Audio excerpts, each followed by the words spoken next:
Yo tengo una hija de 4 años. ¿Es importante que la niña duerma acompañada? ¿O creando una zona de sueño segura es mejor que se acostumbre a una independencia a la hora de dormir? Lo que sea mejor para cada familia, o lo que puedo decir para tu familia puede que no sea lo mejor para cualquier otra. Si la zona es segura, puede dormir perfectamente sola. A la vez hay que ver las cosas intercurrentes que hay. Hay niños que el manejo de la epilepsia, no dije nada de la epilepsia, ahora voy a comentar algo, hace que pues no puedan dormir solos durante una época hasta que la controlan. Entonces depende de muchos factores, pero no habiendo ninguna intercurrencia que lo justifique, perfectamente en una zona segura puede dormir sola. No es imprescindible que esté con un cuidador o con los padres o con quien sea, excepto que el sueño el sueño nocturno sea incontrolable, como con cualquier hijo, con cualquier niño, igual.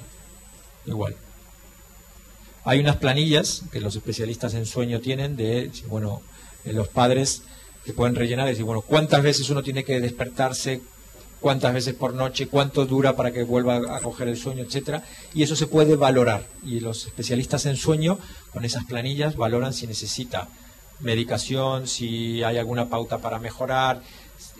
Se estudian un montón de cosas y se estudia el sueño. El sueño es estudiable perfectamente. Se llama una electroencefalovideo de sueño, donde se puede ver si el sueño es porque hay alteración del sueño o hay otra intercurrencia, que puede, no sé si es el caso específicamente, que haya otras cosas que haga que durante la noche un niño o una niña se despierten.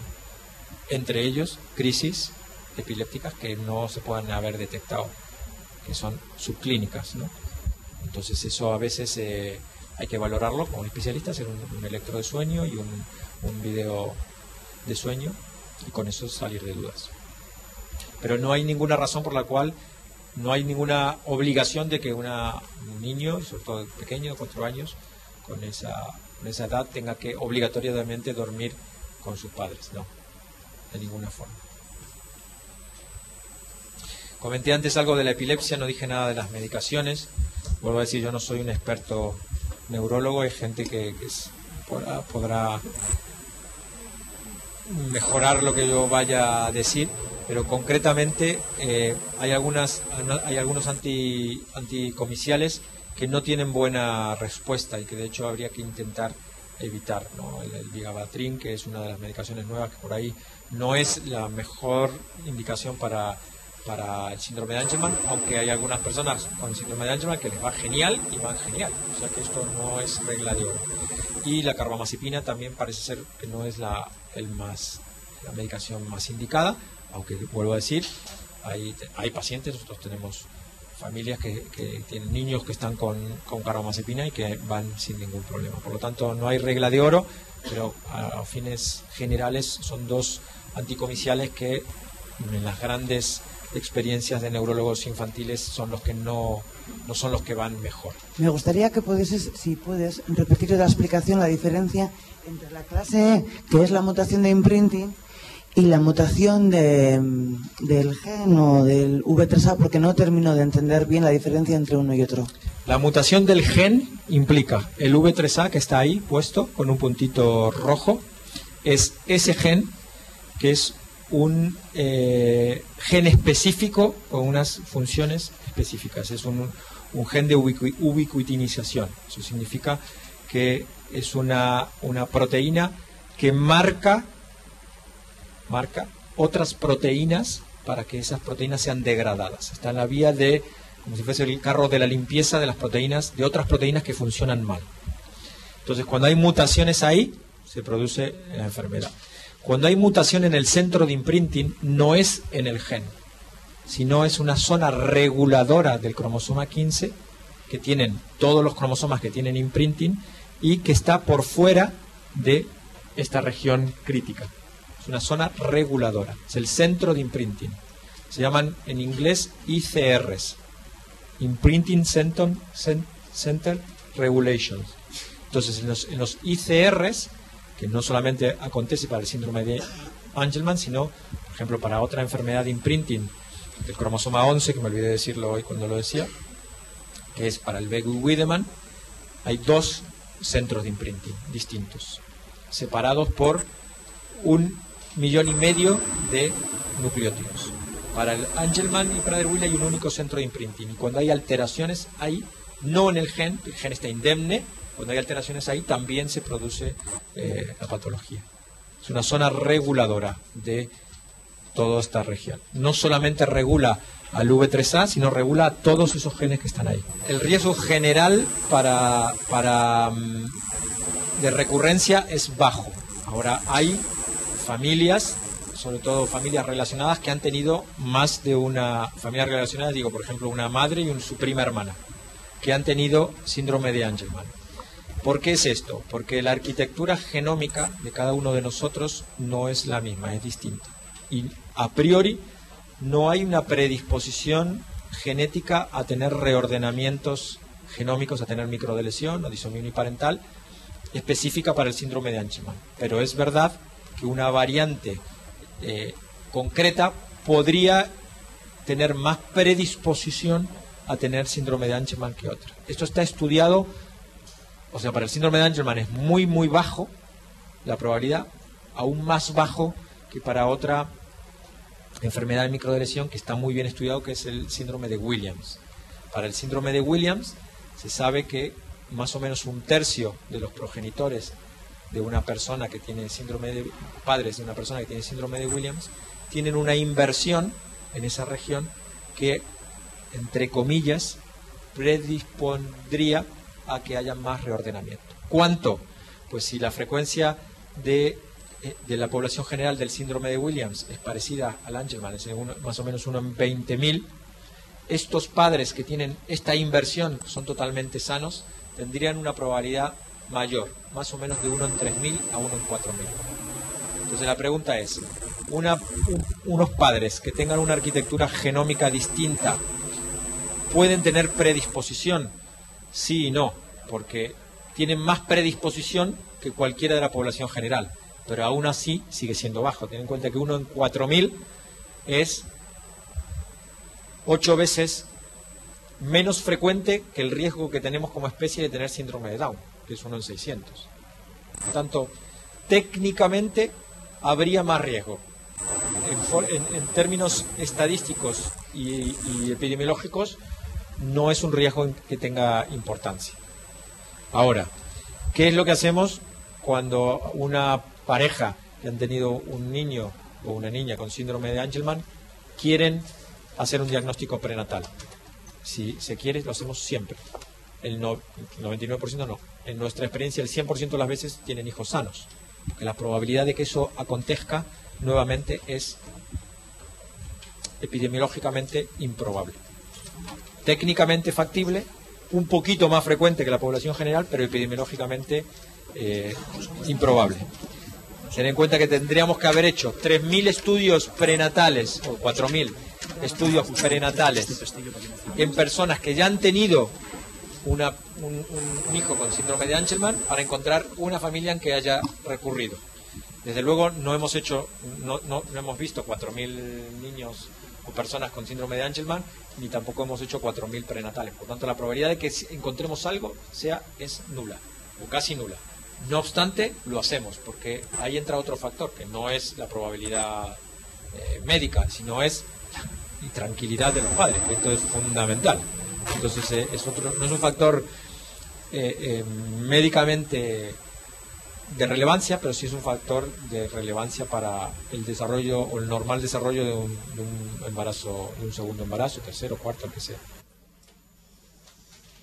Vale, voy a elegir otra enfermedad de imprinting, el Beckwith-Wiedemann, que es el que hablaba antes.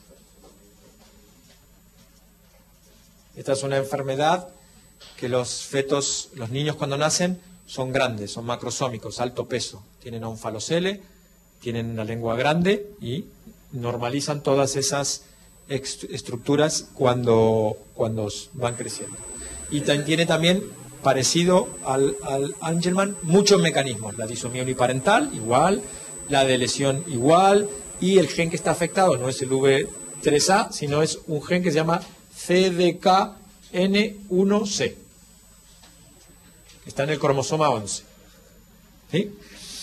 Entonces, es una alteración genética, epigenética, genómica, que las mujeres en su cromosoma, o sea, el gen que tiene que estar funcionando, similar a lo que ocurre en Angelman, es el materno.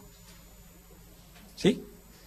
Entonces, imaginemos por un momento en que nace un niño o una niña con el síndrome de Bewicke-Wiedemann. Nuestra rutina diagnóstica hace que estudiemos a las personas con esta enfermedad con una técnica para ver lo primero, que es la metilación. Y el 80% de las personas tienen alteración en la metilación.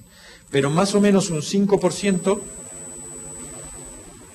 parecido a lo que ocurre con el V, tienen mutación de este gen. Mutación, como en el V3A, mutación específica de este gen. Entonces, imaginaros que esta señora, esta mujer, tiene una mutación en este gen, en el CDKN1C. Y ha tenido un niño o una niña con Bewicke-Wiedemann. ¿Cuál es la recurrencia habitual de Bewicke-Wiedemann en las familias? Muy baja, porque la probabilidad de ser un gen es baja, siempre son alteraciones de la metilación. Pero si este gen está afectado, este niño, sea niño o niña, ha tenido la enfermedad. Lo vamos a pintar como si tuviese la enfermedad. Vale. ¿Cuál es la probabilidad de esta mujer de tener otro niño o otra niña con la enfermedad? Del 50%, porque tiene una mutación específica en un gen. Si tuviese una alteración en la metilación, como ocurre en el 80% de las veces, su riesgo sería 0, o parecido al de la población general, 1 en 15.000. ¿Cuál es la probabilidad de una familia que tiene un hijo con una microdeleción de tener otro hijo con una microdeleción? La poblacional, o por ahí un poquito mayor que la poblacional, pero 1 en miles. Ahora, yo estudio a esta mujer y le encuentro este hallazgo porque lo he encontrado en su hijo. Y ahora estudio a los padres de esa mujer, los abuelos del niño. Y me encuentro que este señor, el abuelo, también tiene la mutación. Y ustedes me diréis, no puede ser. No puede ser. ¿Cómo puede ser? Sí, pues este señor ha tenido 18 hijos, vamos a poner, para exagerar. Ninguno, todos son sanos. Pero nos hemos olvidado del imprinting. ¿Vale? Esta mujer ha heredado la mutación de su padre. O sea que sus dos cromosomas 11 están, uno de ellos con la mutación, pero es el paterno. El materno que vino de aquí está normal. ¿Cuál es el que funciona? El materno. Por eso esta mujer está sana. Porque su cromosoma materno es el que funciona y está sano. Ahora, ella se ha reproducido. Ella va a transmitir con la marca, ya nos olvidamos de que este venía del abuelo, ya nos olvidamos de que este venía de la madre, se han remarcado, como mostré hoy, y estos ya son todos maternos. Cuando transmita este, aparecerá la patología. Cuando transmita este, no aparecerá la patología.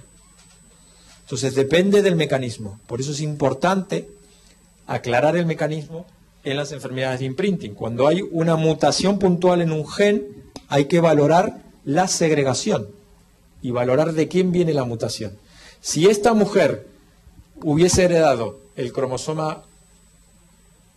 la mutación del cromosoma materno, hubiera expresado la enfermedad. ¿Vale? Entonces, esto es muy complejo. Creedme que es tan complejo que hace poco vino una pareja de Barcelona al hospital con esta enfermedad, con un señor, un muchacho, con síndrome de Bewicke-Wiedemann de unos 26, 28 años, donde le habían asesorado de que él tenía riesgo, con esta mutación, de que él tenía un riesgo del 50% de tener hijos con la enfermedad. Y le tuvimos que pedir que se quede 3 días en Madrid, porque no nos creía de que él tiene un riesgo 0 de transmitir la enfermedad. 0. Ahora sus hijas mujeres van a tener riesgo de que los nietos de este señor tengan la enfermedad. ¿Sí? Entonces su riesgo es 0. porque el cromosoma 11 que se va a expresar en sus hijos nunca va a ser el de él, va a ser siempre el de la madre. Y su pareja era normal. Ahora, cuando tenga hijas, sus hijas, mujeres, tendrán riesgo de transmitirlo a los nietos de este hombre. Y no nos creía. Estuvo, no 3 días, 2 días en Madrid. Vino, el primer día que estuvimos en consulta, 3 horas y cuarto de reloj. Y no nos creía porque venía de otro servicio de genética de Barcelona, donde le habían dicho y escrito que el riesgo era del 50%. Entonces, creedme que ni los médicos entienden bien, los especialistas, entienden bien lo que es el imprinting. Entonces, no pretendo que lo entendáis. Lo único que quiero transmitir es que con los mecanismos poco frecuentes, que son mutación en el V3A y alteración del imprinting, hay que ser muy cuidadoso para asesorar. Y hay que mirar bien la segregación, estudiar toda la familia, estudiar hermanos sanos o eventualmente afectados de la persona con síndrome de Angelman, y ser muy cuidadosos y aplicar todas las técnicas moleculares nuevas, porque hay reordenamientos complejos, hay alteraciones parciales que no hablé, que no comenté, en mosaico. Quiere decir que mosaico significa de que no todas las células tienen el mismo mecanismo, hay células normales y células no normales dentro de la misma persona. Entonces hay que ser muy prudente, muy prudente. Depende del mecanismo, y esto que comenté, quise sacar el síndrome de Angelman para que nadie se empiece a temblar, ¿vale? Pero esto que comenté para el Begu-Wiedemann aplica para cualquier enfermedad de imprinting. Entonces hay que ser muy cuidadoso. Y lo más importante, hay que tener muy claro el diagnóstico etiológico. Es bastante frecuente escuchar en compañeros decir, no, si ya está el diagnóstico clínico del síndrome de Angelman, ¿para qué lo vamos a hacer el estudio genético? Que esto es un problema, un gasto. Prioridad número 1, el diagnóstico genético. Hola, buenos días. Retomando el tema del sueño, nosotros tenemos un hijo con delección, con 3 años y medio. Él está tomando melatonina. Él no tiene ningún problema para conciliar el sueño, pero todos los días en torno a las 2, las 3 de la mañana se despierta y lo que le cuesta muchísimo es volver a retomar el sueño.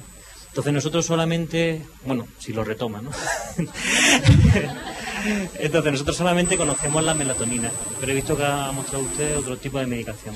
En casos como este, ¿podría haber algún otro método para ayudarle?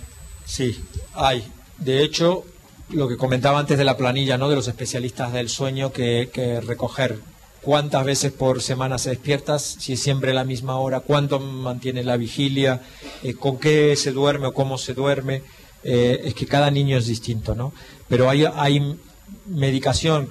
Nosotros siempre intentamos no dar medicación, como es normal, ¿no? Como cualquiera por criterio natural la haría. Pero si uno ve, los especialistas del sueño ven que esto altera el ritmo familiar de otros hermanos, sí. De los padres que tenemos que trabajar, de lo que fuera, hay que tomar una medida. Y a veces con un inductor del sueño rápido, como es un antihistamínico, el Benadryl que comenté, es suficiente, y otras veces no es suficiente y no hay solución. A veces son conductas alimentarias que tiene el niño y son problemas médicos asociados, que pueda tener reflujo y que se despierte. O sea, hay que ver cada caso en particular. Pero la respuesta a lo que usted pregunta es, hay posibilidades de dar otras estrategias terapéuticas. Sí, la hay. ¿Nos recomendaría volver a consultar al neurólogo y yo creo que es una planilla de sueño? Que sí. Y si no es el neurólogo específicamente, como digo, en los hospitales grandes siempre hay especialistas del sueño. En general están asociados a los servicios de neurología y hacer una consulta específica. Yo no soy un especialista como para recomendar. Puedo dar pautas generales, pero no puedo recomendarle, mire, específicamente tiene que darle tal medicación. Yo creo que eso, que ser prudente y hacerlo con los que saben. Y una segunda pregunta, nosotros hasta ahora mismo no hemos tenido nunca problemas para que él estuviese solo, pero de un tiempo a esta parte no tolera estar solo ni un segundo. O sea, si intentamos dejarlo solo en su cuarto o cualquier momento, se pone hecho un basilisco, ¿no? ¿Conoce usted algún si de alguna manera tienen experiencia en este tipo de conductas, si pudiésemos actuar de alguna manera. Bueno, la conducta que tiene su hijo es la conducta que tienen muchos niños a esa edad, ¿no? Que empiezan a darse cuenta de un montón de cosas, empiezan a tener terrores nocturnos, empiezan a tener otras cosas que tienen todas las personas. Entonces también lo mismo, hay que ver cuál es el entorno en el que pasa, valorar cómo duerme, pero vuelvo a decir, eso le pasa a el 90% de los niños de 3-4 años. Eso es así. Y suele ser transitorio. Lo importante es que no sea fijo, ¿no? Pero suele ser transitorio a esa edad, y a veces antes y a veces después ocurre el 90% de los niños. De acuerdo, muchísimas gracias. A veces se soluciona simplemente con una pequeña luz en el cuarto de estas que se enchufan, que son pequeñitas y que él pueda ver luz, o bueno, habrá que ver, ¿no? Pero no es una conducta asociada específicamente al síndrome de Angelman, sino es una conducta habitual de cualquier niño de esa edad. Sí, a él le está pasando ahora mismo de día y de noche. O sea, no hay un segundo que puedas decir se queda solo y yo puedo, no sé, hacer algo, sí. Exactamente, sí. Vale, de acuerdo, muchísimas gracias. Yo tengo una hija con Angelman y mi hermano tiene 2 niños. Uno, el mayor, bien, y la pequeña, bueno, 19 años, ya no es pequeña, es autista. Quisiera saber si hay una relación y si su hijo, pues, tiene más predisposición a tener un niño con problemas también. ¿Está estudiado el mecanismo de su hija? Del Angelman. Es una mutación de V3A. Vale. Habría que ver específicamente si hay el mismo, sería rarísimo que hubiese una mutación en V3A en su sobrina, pero específicamente hay más asociación de autismo no solamente en Angelman, sino en muchos síndromes genómicos de microdeleción. La causa no se conoce. El autismo es muy frecuente, el autismo es casi el 1% de la población, por lo tanto también puede acontecer que no tenga nada que ver y que sea simplemente una coincidencia, ¿no? Pero yo les sugiero que se pueda hacer un estudio específico en su sobrino, que hoy por hoy el estudio de un autismo empieza con un microarray, se hace un estudio de microarray, de las muestras que yo mostré, y a partir de ahí valorar otros hallazgos. Muy frecuentemente no hay asociación desde el punto de vista genético demostrable. Más frecuentemente en familias se encuentra esa asociación que en la población general, sin encontrar la causa. Y no ocurre solamente con el síndrome de Angelman, ocurre con el Prader-Willi, con el Williams, con el Sotos, con un montón de síndromes de microdeleción y de reordenamientos genómicos. Las causas que se sospechan, hay un estudio grande de un consorcio europeo que demuestra que las personas con autismo tienen un número de variantes de la normalidad, de reordenamientos genómicos de variantes de la normalidad, un poco mayor que la población normal. Me explico. Si uno encuentra una deleción, duplicación, variación entre todos nosotros, tenemos regiones de nuestro genoma que se llaman CNAs, alteraciones o variaciones, con V, variaciones del número de copias, un poco lo que explicaba antes, pero son regiones de variación del genoma normal. Entre todos nosotros, más o menos entre el 1 y el 2% de nuestro genoma es variable. Es decir, que en una región específica yo puedo tener una duplicación y otra persona puede tener una deleción, y eso es dentro de la variabilidad normal. ¿Qué pasa con y eso en todo el genoma, en todos los cromosomas? ¿Qué pasa con las personas con autismo? Se vio que hay, siendo normales esas variantes, el porcentaje es un poco mayor que la población normal. Entonces habría que ver si eso tiene alguna relación o no. Yo lo que le sugiero, no sé de dónde es usted, pues le sugiero que se acerque a un servicio de genética para que le haga un estudio específico a su sobrino, que hoy se pueden hacer, de autismo, y ver si tiene alguna relación, ¿no? Hola, buenos días. Una pregunta sobre la delección o microdelección. Parece ser que hay 2 tipos, o puede haber 2 tipos, tipo 1 y tipo 2. Era para ver si podía profundizar un poco en el tema, y evidentemente causas, ya hemos visto que es la diferencia. Bueno, sí, efectivamente hay varios tamaños de microdelesión dentro de la región crítica. Uno compromete más genes, otro compromete menos. Por lo que comenté antes, a veces compromete el OCA, que es un gen de pigmentación, y otras veces no. Desde el punto de vista del mecanismo, es que, voy a pintar aquí,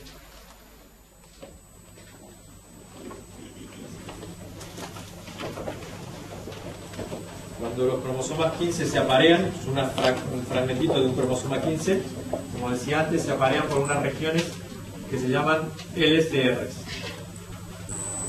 Pero dentro de la región crítica hay varios LCRs. Entonces este es un apareamiento normal entre dos cromosomas donde se aparean a través de esas cotas en las que se intercambian material. Pero estas entre sí son muy parecidas que a veces existe un 97-98% de homología entre este bloque y este bloque. Entonces concretamente se les pone letras, bloque A, B, C, D, y cuando hay un intercambio entre estos bloques o entre estos bloques completos hay una adhesión completa, pero a veces hay intercambios parciales. Por lo tanto, las pérdidas pueden ser parciales o más pequeñas o más grandes. Del punto de vista clínico o del punto de vista mecanístico, no tiene ninguna relevancia ni ningún cambio en el asesoramiento. ¿Qué ocurre cuando la deleción es muy pequeña? Cuando la deleción es muy pequeña, a veces la técnica de Fish falla. Es decir, se pega la sonda de Fish porque la deleción es muy pequeña y da un falso resultado negativo. Cuando la deleción es grande, la sonda de Fish no se puede pegar. Y entonces, para eso, su porcentaje mínimo de los casos, existe otra técnica, que es la técnica de MLPA, donde en vez de ser una única sonda, son 20 o 30 o 40 sondas específicas y uno puede delimitar específicamente la región perdida. O el microarray, que le recomendaba a la señora, para también uno puede decir específicamente la región. ¿Tiene esto connotaciones de algún tipo aparte de decir que tiene una deleción pequeña y una deleción mayor? Técnicamente no. Es verdad lo que comentaba antes, no puede haber algunos otros hallazgos clínicos en función de que haya otro gen que se ha perdido. Concretamente el más visible es el de la pigmentación, ¿no? En este caso, ¿vale? Cuando se informa de que tiene una deleción tipo 2, lo que se comunica por escrito es que tiene menos probabilidad de manifestar problemas de habla y o autismo. Evidentemente, entonces, digamos que la expresión génica puede variar, o variar, digamos, dentro de la gravedad de la situación, a menos grave, digamos, o manifestar menos. Eso es estadísticamente es así, pero no es tan claro con la microdeleción tipo 1 o tipo 2. Es más franco con la disomía uniparental. Las personas con disomía uniparental suelen obtener mejor marcha, suelen tener mejor comunicación y suelen tener menos dificultad menos epilepsia y menos dificultad en el crecimiento de menos microcefalia. Pero con la microdeleción tipo 1, tipo 2 y la otra, la parcial pequeña, no es tan claro de que eso vaya a ser así. Puede ser que estadísticamente haya menos probabilidad, pero nosotros tenemos niños que contradicen un poco esa recomendación, ¿no? O sea que es una recomendación general que está bien, pero no hay que agarrarse con seguridad a eso. Gracias. Con síndrome de Angelman estamos hablando siempre prácticamente de ausencia de lenguaje o de mucha dificultad para obtener un lenguaje. Neurológicamente, ¿qué es lo que nos está marcando que tengamos esa ausencia de lenguaje en un niño de Angelman? A diferencia de niños con otros síndromes que, aunque la primera estadística te dice que puede haber ausencia de lenguaje, conseguimos que tengan lenguaje. ¿Hay algo que neurológicamente nos diga que esos niños van a tener siempre esa ausencia de lenguaje? No hay ningún predictor que podamos saber con el estudio genético cómo va a ser la evolución. Un poco lo que decía antes.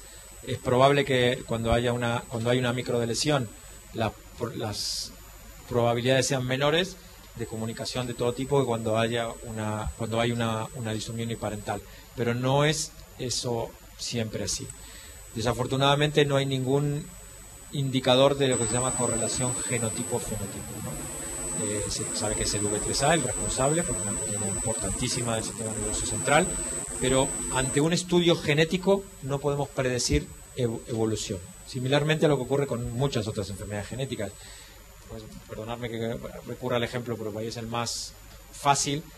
Hay personas con síndrome de Down que tienen trisomía 21 completa y que no tienen cardiopatía, y otros que tienen trisomía 21 completa que tienen cardiopatía. Y todavía no se sabe, después de 50 o 60 años de investigación en síndrome de Down, cuáles son los genes que determinan, o las causas genéticas que determinan que unos tengan cardiopatía, que son casi la mitad, y otros no. Lo mismo pasa con el síndrome de Angelman. No se sabe exactamente por qué. Personas con la idéntica mecanismo genético, algunos van de una forma menos bien y otros van mejor, pero no hay una forma de poder predecirlo con el estudio genético. En forma general, los que tienen disomía uniparental, con lo que comenté antes, pueden tener menos afectación, pero en forma general, tampoco es una regla. ¿Y se tiene algún tipo de estadísticas con programas de estimulación intensiva, los resultados que dan en los niños Angelman? Porque yo lo que tengo en estadísticas es que la mayoría vienen de niños a partir de 3, 4 años. De niños anteriores hay muy pocos diagnosticados. Estoy hablando de bebés diagnosticados con 12, 13, 14 meses. Hay muy poquitos. ¿Se tiene alguna estadística de esas edades? Que yo conozca no, pero nosotros tenemos diagnósticos de periodo neonatal, muchos. Es decir, un niño que nace por el marcador de la piel, que lo vuelvo a decir, ¿no? Que nace por ahí con una hipopigmentación importante, sobre todo del cabello, que parece que como tuviese hecho mechas, que está el cabello muy diferentemente pigmentado, y en el momento en el periodo neonatal hacer el diagnóstico. Y las personas con los niños con este diagnóstico, aunque uno sepa desde el momento del nacimiento que tiene Angelman, no hay intervención que pueda mejorar el desarrollo futuro. O sea, no quiero decir con esto que no hay que hacer nada, pero digo que no es que una intervención temprana haga maravillas, no. Esto, aunque uno haga el diagnóstico a los 2, 3 años o a los 5, probablemente la evolución lingüística va a ser bastante similar que si uno haya hecho el diagnóstico en el periodo neonatal y haya hecho toda la intervención posible. Aunque hay diferencias, no quiero decir con esto que no hay que hacer nada. No malinterpreten esto de ninguna forma, ¿eh? Me pilla un lingüista y me dice, pero sí es verdad que el esfuerzo que uno pueda hacer mejorará muchísimo, pero no implica un diagnóstico neonatal de que vaya a tener el lenguaje, porque lo habitual es que no lo haya. O sea, que el cerebro de estos niños no tiene plasticidad. Tiene plasticidad, pero esta región y esta proteína es tan importante que el déficit hace que sea una cosa muy difícil de poder solventar. Tengo una niña con 2 años y medio, me acaban de hacer un diagnóstico clínico, la neuropediatra del materno infantil de Málaga. Me comenta que por aspectos clínicos estamos hablando de un síndrome de Angelman-like. Primero no sé qué es eso, entonces me gustaría que me lo explicase.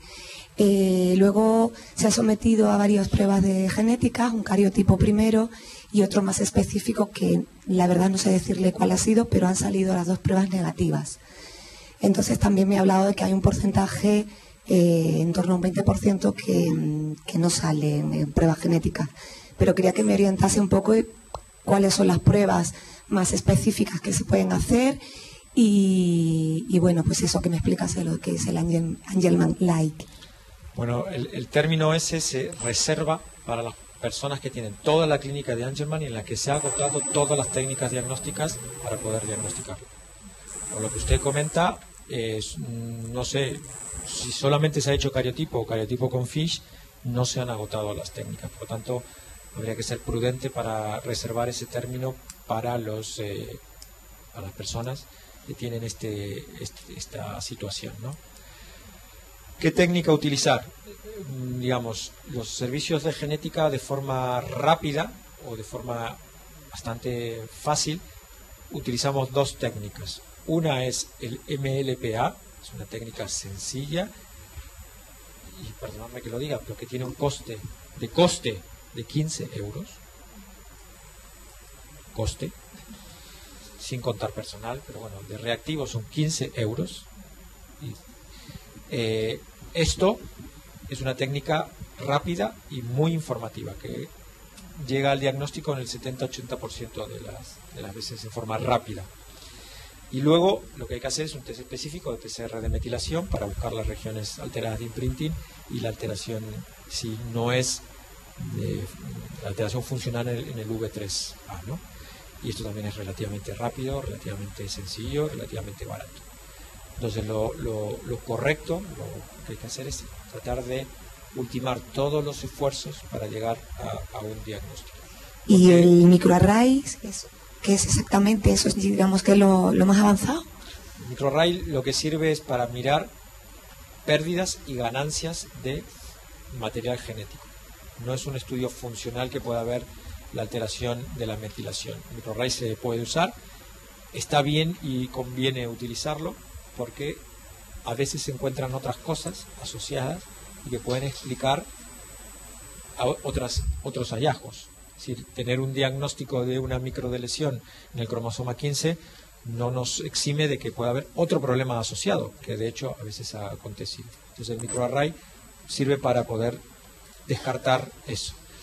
Y el diagnóstico de Angelman-like está bien hacerlo cuando se han agotado todas las estrategias diagnósticas, pero eso implica un asesoramiento críptico, es decir, no poder decirle... Básicamente no decir nada, atención temprana. Pero sobre todo no poder darle un diagnóstico de asesoramiento familiar, ¿no? Que cuando uno tiene el diagnóstico en la mano ya ayuda y se facilita mucho. Entonces, mi sugerencia, evidentemente lo que le diga la neuróloga, yo no me quiero meter ahí, es que se agoten todas las estrategias para intentar llegar a un diagnóstico si efectivamente las características clínicas sugieren el diagnóstico de Angelman. Porque lo único que ha salido alterado hasta ahora que se le ha hecho ha sido el electroencefalograma, que es orientativo. Exacto, y que dicen que bueno que es sintomático de un niño con síndrome de Angelman. Y otra cuestión, simplemente saber qué pasos tendría que seguir si deseamos mi marido y yo tener otro hijo, es decir... Lo primero es tener un diagnóstico confirmado de lo que tiene su niña. Sí, Luna. Porque para poder asesorarles, la única forma de asesorarles en forma prudente es teniendo un diagnóstico. Entonces hay que tratar de ultimar todos los esfuerzos para tener el diagnóstico. Una vez que se tiene el diagnóstico, el asesoramiento es relativamente sencillo. Y luego, si ustedes quieren tener otro niño y aún así quieren hacer un diagnóstico prenatal, es factible perfectamente. Muchas gracias. Tengo una hija de 3 años que tiene el síndrome. Nosotros llegamos al diagnóstico primero pasando por cariotipo, luego por un MLPA que nos daba la zona donde había riesgo, que era el cromosoma 15, y luego un CGH array. Y en el CGH array aparece también que hay una duplicación de un XP22, que a lo mejor podría contribuir también al diagnóstico, pero en ninguna parte del informe genético me sale si es tipo 1, tipo 2. ¿Eso es un estándar o solamente algunos laboratorios lo ponen? Es una información técnica que no tiene gran relevancia. Lo que hay que mirar en el informe de la RAIS CGH es cuál es el tamaño de la microdeleción, si es de 4.6. La mía es de 7.68. Pues entonces es una lesión grande, y clasificarla como 1, 2 o tipo pequeña atípica es una clasificación técnica que está bien, pero no tiene relevancia de ningún tipo. Lo que usted comentaba de un hallazgo adicional, nosotros lo vemos en un 14, creo recordar, 14 o 17% de las personas que tienen un reordenamiento genómico ya confirmado. Me explico. Si uno hace un cariotipo en una persona con síndrome de Down, bueno, ya tiene el diagnóstico del síndrome de Down. Si uno hace un MLPA o un FISH en una persona con diagnóstico de síndrome de Angelman, ya tiene el diagnóstico de síndrome de Angelman. Si uno coge todos esos reordenamientos genómicos, que son muchos, son una lista de más de 100 y pico, y a todos les hace un microarray, no me acuerdo si es el 14 o el 17, perdonadme que me baila ahí el número, pero en ese porcentaje se encuentra un hallazgo asociado. Es decir, si a la persona con síndrome de Down se le hace un microarray, que sería técnicamente innecesario, porque con un cariotipo ya está el diagnóstico, pues encuentra un hallazgo. Aparte de tener triple dosis del cromosoma 21, encuentra otra cosa. Y esto es un poco lo que comentaba a la señora antes. El microarray a veces sirve para encontrar otras cosas que puedan justificar un comportamiento no habitual en una persona con una enfermedad, o con un comportamiento habitual que uno lo quiere hacer porque quiere diagnosticar otra cosa. Entonces, la duplicación que usted comenta en XP22 habrá que ver si es una variante de la normalidad o si está informada como una duplicación realmente de relevancia. Yo eso sin verlo es imposible. Claro. Es que no sé por si eso, hicieron el estudio ustedes. Sí. Y usted, alguno de ustedes dos lo tienen esa... No. O sea que es un hallazgo de novo. Además. Bueno, sí. Pues, esto es un poco lo que digo, ¿no? Entra dentro de este porcentaje del 14-17% que puede acontecer otro evento aparte del síndrome de Angelman. Entonces, claro, la pregunta que nos asalta a cualquier persona me dice, pero ¿puede ser que haya pasado en dos sitios distintos dos cosas distintas? Sí, porque los reordenamientos genómicos predisponen a otro reordenamiento en cualquier otro lado del genoma. Claro, lo que no sabemos es si es un agravante o no, porque... Pues así en el aire es difícil. Claro, está claro, pero por ejemplo mi hija no tiene trastorno del sueño, tiene otras, ahora está empezando casi a andar, entonces motóricamente está muy bien. La veo mejor, pero efectivamente siempre el tema del aprendizaje y la comunicación es un tema muy importante que estamos trabajando, claro. pero no sé en qué me incide ese otro. Yo creo que lo mejor es que usted, con el resultado del microarray, se acerque al servicio de genética donde le hicieron el diagnóstico y que se lo intenten aclarar, ¿no? He pedido una derivación para verlo a usted. Yo encantado, pero tengo que decir, yo encantado y muchas gracias, muy honroso, pero desafortunadamente, aquí voy a decirlo con todas las letras, que no tengo ningún miedo porque lo digo, esto de las autonomías y esto de los sistemas de salud es la peor vergüenza que nos ha podido pasar como país. Porque están rechazando a todas las personas que no sean de la comunidad. Bueno, no se pueden imaginar lo que es, no solamente en el hospital en el que estoy, que también está rechazando pacientes de dentro de la Comunidad de Madrid. O sea, imaginaros lo que es esto, por cuestiones económicas, no hay ninguna otra razón. Y obviamente los problemas que hay entre las economías, que nos exceden a las personas normales, ¿no? Que son problemas políticos y de otra índole que a mí me resbalan. Como se puedan imaginar, a mí me da exactamente igual atender a un paciente que le ha tocado nacer en el área sanitaria de La Paz o que le ha tocado nacer en el área sanitaria del Ramón y Cajal, que no lo puedo atender. Entonces me parece, no sé cómo calificarlo. Entonces yo no sé si le van a aceptar la derivación o no. Tengo una niña de 18 años, va a hacer 19, siempre la he mirado en La Paz, el doctor Pascual. En el cariotipo me salió, no salía, ¿normal? Era Angelman, no, nunca salió, pero luego sí ya me confirmaron que era Angelman, pero no tengo ninguna prueba clínica que me lo demuestre. ¿Todavía se puede hacer? Prueba clínica, usted que llama, prueba de laboratorio que... Sí. Vale. El cariotipo, como le comenté, suele ser negativo y normal en el 99% de las veces y no es raro que sea así. Entiendo. No sé si el diagnóstico se le ha confirmado, como es una niña de 18 años en esa época, por un FISH o por alguna otra técnica. Pero en cualquier caso, cuando vea... Bueno, ya con 18 no está viendo el doctor Pascual, ¿o sí todavía? No, y además, como vivo en San Sebastián de los Reyes, me mandaron a la Infanta Sofía, hospital que no me gustó mucho, y entonces estoy en Gregorio Marañón ahora. Vale, pues entonces lo mejor es que si usted puede y quiere, se acerque al Gregorio Marañón, hable con la doctora Orera, que es la jefe de genética, y con Verónica Seiden, que es la genetista de ahí, y vea la posibilidad de que puedan actualizarle los estudios genéticos, que no cuesta nada y es muy sencillo. Sí, por lo menos por tener más seguridad y más información. Más información, lógico. Sí. Vale, eso gracias. se puede hacer, es sencillo, como le digo, y lo digo, que un MLPA de coste son 15 euros. O sea, sí, la llevan ahora allí en Gregorio Marañón. Una pregunta cortita solamente. ¿El MLPA determina si es un síndrome de Prader-Willi o síndrome de Angelman? Técnicamente no. Hay posibilidades con un estudio adicional de poder verlo, porque el MLPA específico para Angelman y Prader-Willi tiene 2 pasos. A diferencia de los MLPA tradicionales, se divide la muestra y se hace por un lado la dosis y por otro lado el estudio de la metilación. Entonces, es factible con el estudio de la dosis no se podría diferenciar, pero con el estudio de la metilación, que nosotros lo hacemos de rutina, hacemos los 2 pasos, se puede saber si la pérdida de metilación es en el alelo materno o en el alelo paterno. Eso sí se puede ver. ¿Cuál es la técnica por el cariotipo dio normal y demás, ¿no? Entonces, no puedo precisar la técnica de diagnóstico porque se confirmó pero sí recuerdo que dice estos resultados coinciden en un 65% con un diagnóstico de Angelman. Ese otro 35%, ¿a qué puede corresponder? Yo creo, si no interpreto mal lo que usted dice, es que probablemente le diga el informe que el 65% de las veces en el síndrome de Angelman se debe a una microdeleción. Sí, correcto. Sí. Entonces, el otro porcentaje... se refiere a las otras sí, opciones. Vale, perfecto. Sí, al resto. Gracias. En realidad es el 70, ¿no? Bueno, en su momento cuando son 65, 70, de verdad, no cambia mucho, ¿no?